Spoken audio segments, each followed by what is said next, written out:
Hey guys, Ryan here, and today I'm going to be showing you how I went from this empty cargo van to my completed van life build van conversion.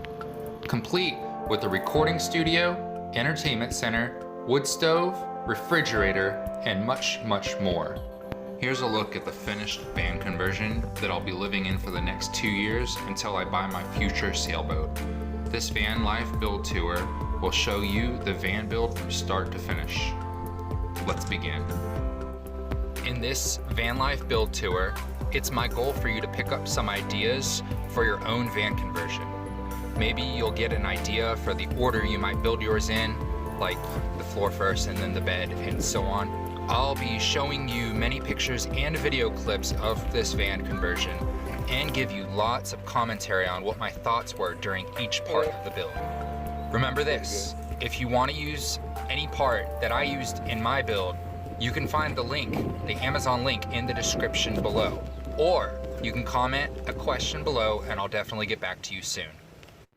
So to start out with, this is the van as I bought it. It had a seatbelt in the middle and the floor mat and the roof ceiling.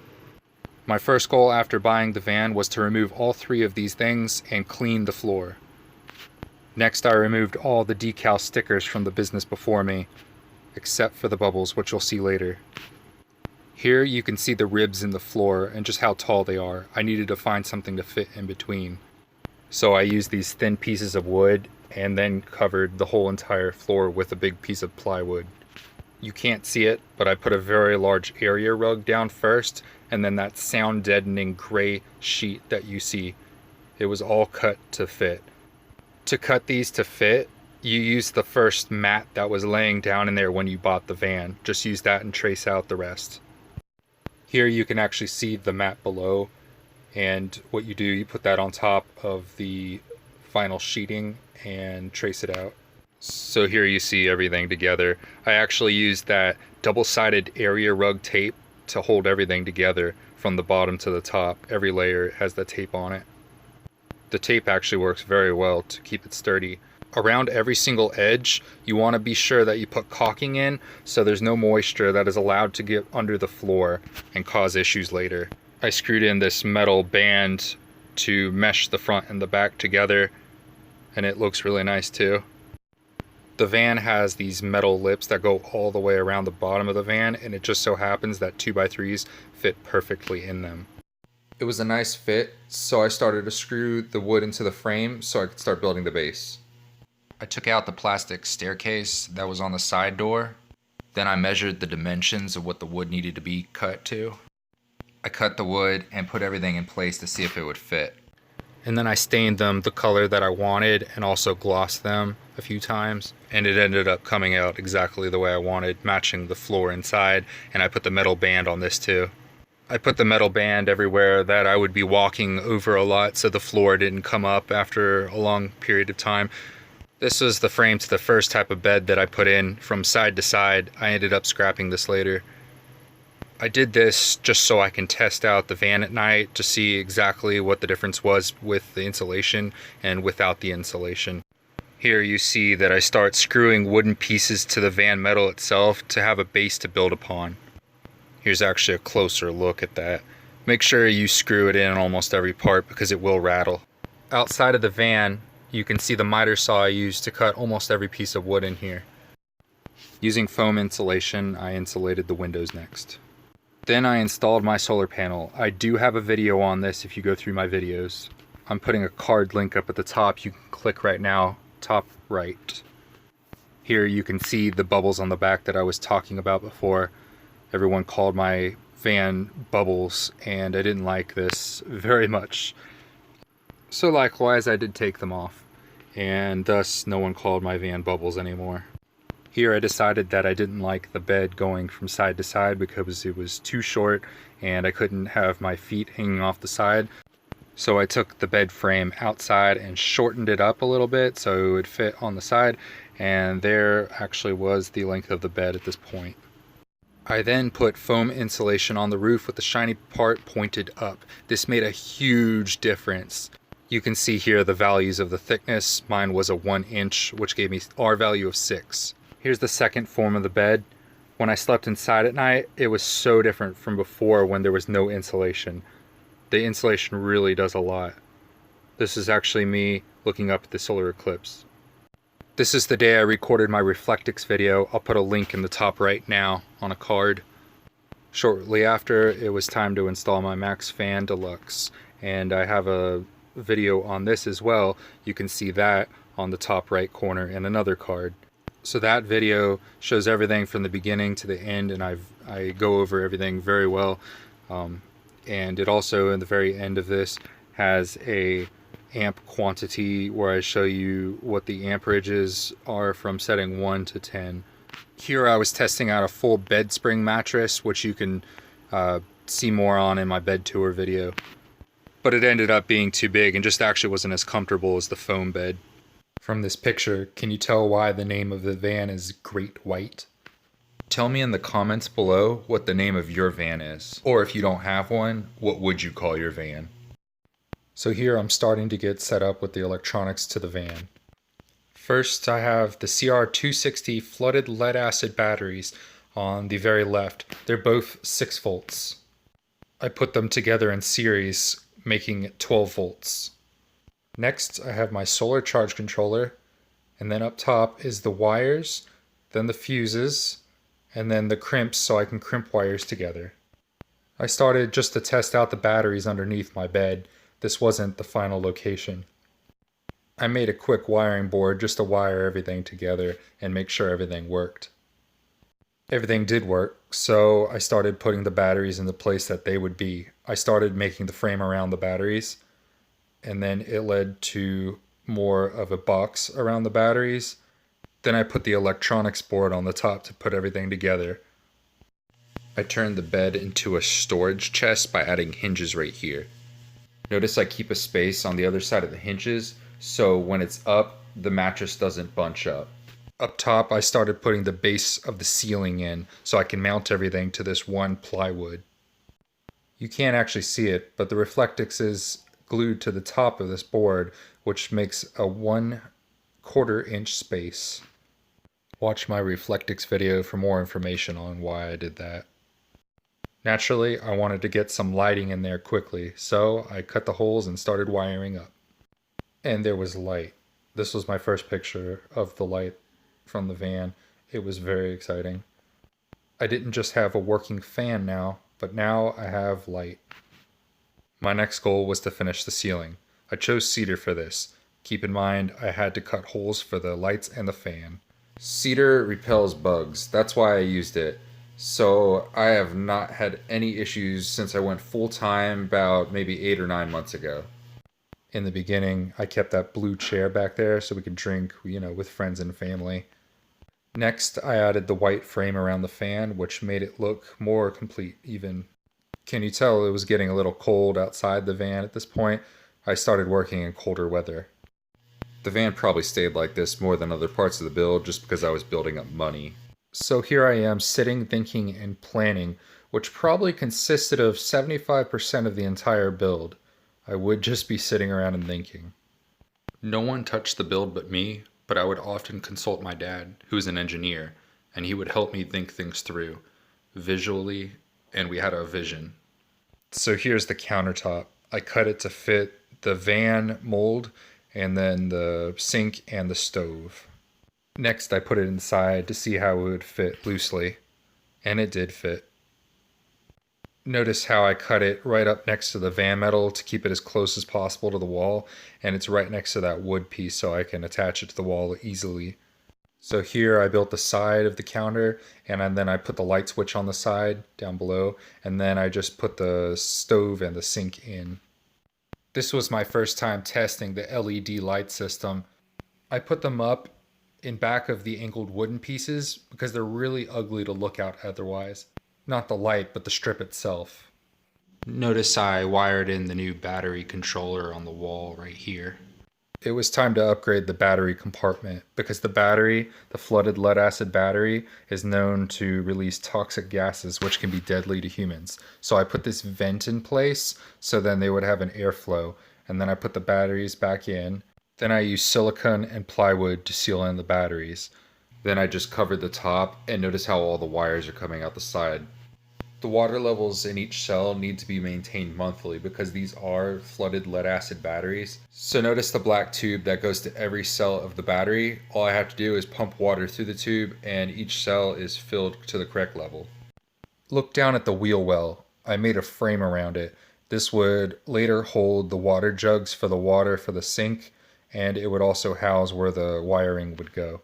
Above, it was also time to pick the color for the countertop. So I took out the countertop. If you look over at the left side of the wall, you can see the ribs that I started putting in place to secure the plywood to the wall. You can see the foam insulation between the ribs I put in and the Reflect-Exclude on the plywood itself. So I went ahead and stained the countertop, and then I glossed it with 3 coats of polyurethane. You can really see that in this picture. The shine kind of stands out. Of course, I was eager to put it back in and see what it would look like. Also, on the wall, you can see the plywood I put back there, and on the opposite wall as well. Plus, I put in the angled wooden pieces for the ceiling up top. You can see the mounts I mounted on for the angled pieces. There's 3 of them on each side. This picture brings back memories of standing in Home Depot for about 4 hours straight, just trying to figure out how to fit all these pipe parts together. On the bottom right, you can see my water tanks. They're 7 gallons each. I started fitting them in place, and they actually fit pretty nicely, which of course was planned. Next, I started putting the hardware in, and you can see the pump down below and me getting ready to wire it. This is the pump up close with the 2 hoses connected to each side of it. And then I have my garden hoses connected. I'll show you where those go in a second. If you see down to the bottom left, you can see where the hoses go out to the wall. And so you connect a water hose to fill up the tanks inside. I put my propane tank inside, hooked it up, and cooked my first meal inside the van while playing video games off the solar power. Every single electronic in the back, by the way, is solar powered. I later added a propane leak detector. Please don't flood the comments with "propane is dangerous." I have done my research. Back here in the back, if I put that down, it'll open a vent to the outside, so it'll have air from here. It'll, float over here, and it'll bring all the cooking smells and everything out easily. The next thing I did was take off the black door mats so I can cover the door with plywood. If you look towards the back of the van, you can see the plywood on the door. And if you look closely, you can see where I cut the hole for the latch and the handle. And then I just repeated the same steps for the front doors.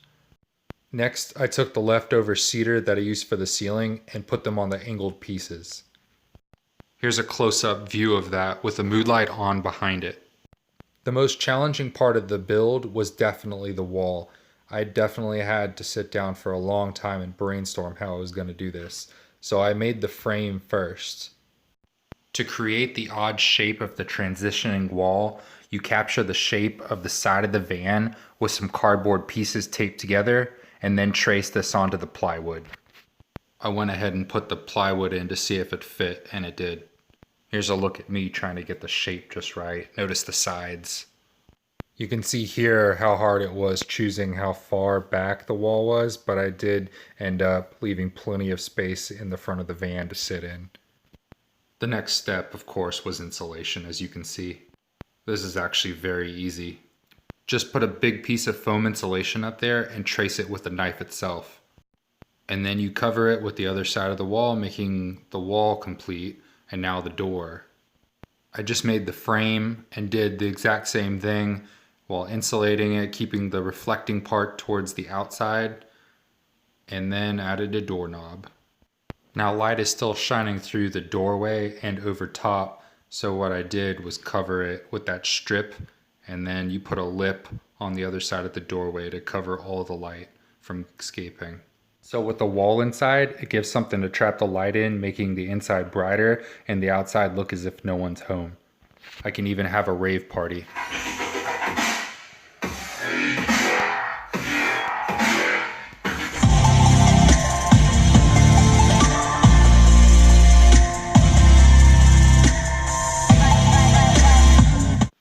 building the wall, I also put up my studio speakers and set up a flat panel to later mount the TV. I had to wire in an inverter to power the speakers because they are not 12 volt. I put the cover back over the wall and just kind of enjoyed this part of the build because it's now looking like a home. I added an interface for my music and a lot of plugs down below. It was time to get some food storage in there, so I started making my pantry. You see, it was an awkward shape, but I made it like this to fit the curved wall. Next, I made Abel, my twin bed, to be converted to a full bed if I so wanted to. The rails below hold the platform in place, effectively making this a full-size bed plus 1 inch. The foam bed I was going to use finally arrived in the mail. From foamfactory.com, dimensions are 55 by 75 inches. And I cut the mattress to make the 2 different sides of the bed, one being the shorter side for the top of the couch. I got my bamboo comforter and sheets because they're naturally antimicrobial, meaning they're great for van life. So I was an idiot and drove my van while it was snowing. Luckily, some nice people with big trucks stopped and helped me.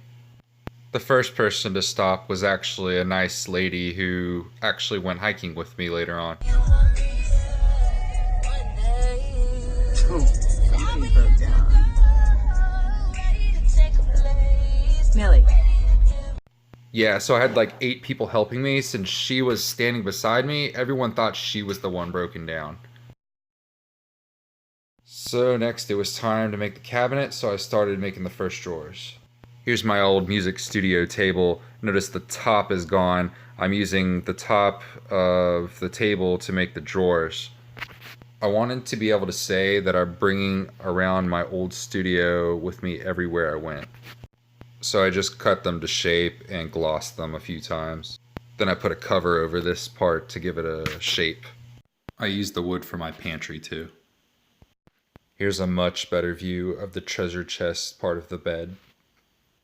The far side's actually my dresser that I put all my clothes in that I'm not currently using. And this side houses the bulk of my storage that I don't use very often. I added a fire extinguisher. My fire escape plan was to go out the back of the van and around to the side to get to the fire extinguisher. Here was the day I said goodbye to go full-time to live in this van. I said goodbye to my friends and family. Right before I left, the wood stove came in, so I brought it to the beach with me. I assembled it all just to see how tall it was, and it was pretty tall. It would work. So I started to cut the hole all the way through the roof and the ceiling. This was probably the scariest thing I did to the build since it was really nice and neat already inside, but I needed this because it was getting cold out and I needed some fire inside. I added this little metal piece down below so the air could move back and forth and not trap heat up top. I pre-assembled the parts to see where they would go, and then I installed the heat shield, which was pretty simple. Then the entire wood stove was pretty much assembled. I just had to add on the side shields, and it was done. So the fireplace can take a few blocks of wood. I use solid pieces of oak, the 2x4s. It makes an amazing smell in the air. You can even hear my buddy. I just smell the wood burning. Also, notice the extremely large drawer below the pantry. This is for silverware, plates, bowls, and all other cooking utensils. I added some water filters to my storage collection so I could go hiking and never get thirsty. Cooking with propane again. Notice the hole in the doorway down below? That's in case I need to stick my hand in while the doorway is closed and I'm in bed mode to turn the propane off. Here's me recording some music on my computer. Here's me recording some stuff on my computer with lots of coffee. I needed a way to charge my power tools, so I got this to plug into the inverter and it just stores up underneath the desk. This van life build was really coming together. It was a full RV at this point. Insurance companies acknowledge this as a true RV, so I get incredibly reduced insurance prices. My CC40 Dometic refrigerator came in, so I started to build a slide out for it since the pre-made ones went for over $100. I put it up underneath the pantry and the silverware. I was actually away from the house, so I did have to stop and find spigots to fill up my water tanks. I made a latch for the front door to lock it open in case I needed to cool or heat the back with the van AC. I took part of the wall out again so I can put up the mount for the TV. This is an RV mount that keeps the TV locked in place while moving. My goal was to get a TV that was 12 volts, at least 24 inch, and only used an amp an hour. Link is in the description. Then I got my folding Schwinn loop bike for the front so I can travel without using gas. Next, I removed the front passenger seat. This allows me to have room for my bicycle and for boxes of product from my Amazon FBA business that allows me to travel without a normal job. Pretty much the last thing I did was add Danish oil to all the plywood walls. This darkened the wood just a little bit and keeps it nice just in case the water splashes on them.